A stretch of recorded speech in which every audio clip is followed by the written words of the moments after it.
بسم اللہ الرحمن الرحیم۔ وہ شخص جو بھٹی کے اندر پھونکتا ہے، پھونکے مارنے والا، اگر آپ اس کے پاس بیٹھیں گے تو یا تو وہ پھونک مارے گا بھٹی کے اندر اور اس میں سے چنگاریاں نکلیں گی، شعلے نکلیں گے اور وہ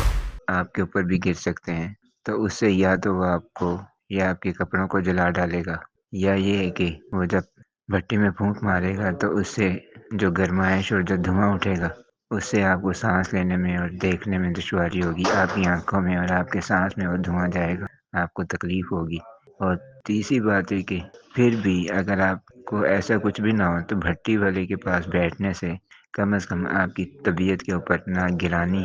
اور ناگواری کسی کیفیت ہوگی، اور جب آپ بھٹی والے کے پاس سے اٹھ کر آئیں گے کچھ نہ کچھ اثرات دھوئیں کے اور کالک کے وہ آپ کے اوپر نمایاں ہوں گے۔ تو بھٹی میں پھونکنے والا شخص، اس کے پاس بیٹھنے سے جیسے انسان اس کے نقصان اور اس کی برائی سے محفوظ نہیں رہ سکتا، تو اسی طرح انسان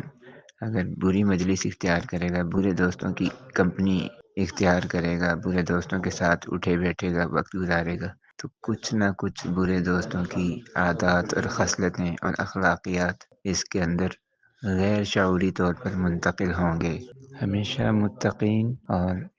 نیک لوگ جو کہ صالح لوگ ہوتے ہیں، صلحاء کی صحبت اختیار کرنی چاہیے اور ایسے ہی لوگوں میں، اچھے لوگوں میں اٹھنا بیٹھنا چاہیے۔ اگر انسان برے لوگوں میں یا ان لوگوں میں کہ جو بری عادات اور بری خواہشات کے مالک ہوتے ہیں، اگر ان میں بیٹھے گا تو پھر انسان جو ہے نا بہت سی برائیوں میں مبتلا ہو جائے گا، اور ایسے لوگوں سے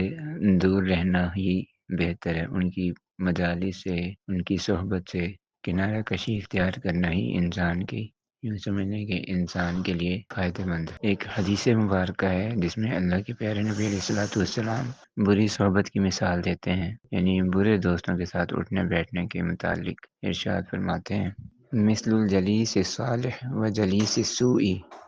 کحامل المسک و نافع الکیر، رواہ البخاری و مسلم۔ کہ